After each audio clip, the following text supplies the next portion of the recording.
Have you ever found yourself in a simple discussion only to find a surge of irritability and harshness creeping into every word? Whether it be towards your friend, towards your parents, and especially towards your husband. It's a complexing feeling, isn't it? Why does this happen? And what triggers this sudden shift in your demeanor? Because of all of that, our topic today is how to communicate with love. The first step towards resolving this is recognizing what's happening. Now, there can be various reasons towards why this is happening depending on your situation, because every individual situation and emotion is unique. The last time I experienced this, which was last week, we was having a simple discussion, and with each word I spoke, I can sense the anger and irritability bubbling up inside of me. I was putting out negative energy with every word. And remember, we know every action have a reaction to it. If you're constantly putting out this negative energy, now the person who you're talking to can recognize it and they can feed off your energy, so it's negative pushing negative during the entire discussion. Once all those words was out, I felt a sense of remorse. But as we know, dwelling on the past wouldn't change anything. It was out in the open already. Instead, I gear my focus towards preventing it. Just know that on our path of becoming a better version of ourselves, there is times we're going to take some step back, and that's okay. But the first step is recognizing and being aware of all your feelings. When I start focusing on how to prevent it, that is where the title came in.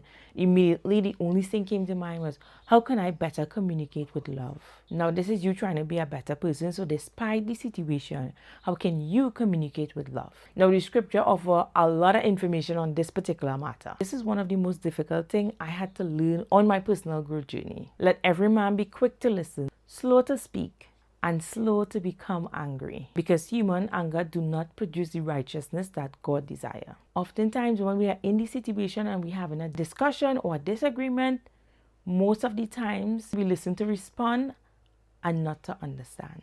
And understanding this fundamental truth make it a lot easier to temper our reaction.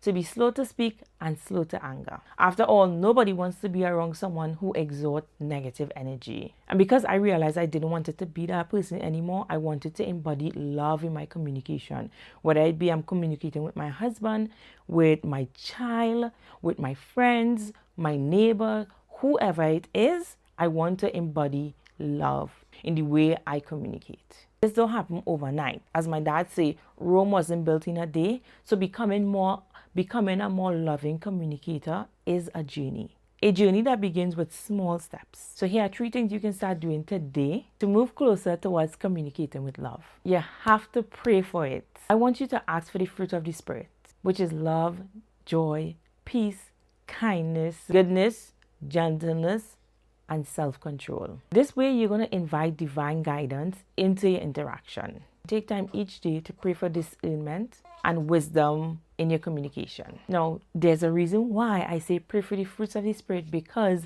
in there it has self-control, and that is something that impacts so many relationships.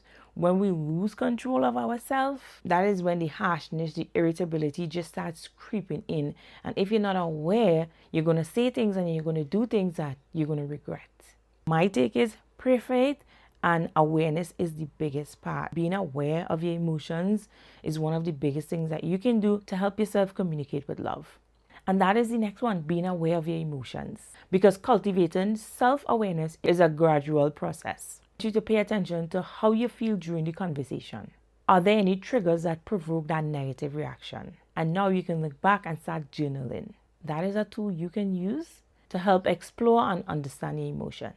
And always reflect on your past interaction to identify the patterns and areas of growth. And because I was able to do this, I'm able to create this video today.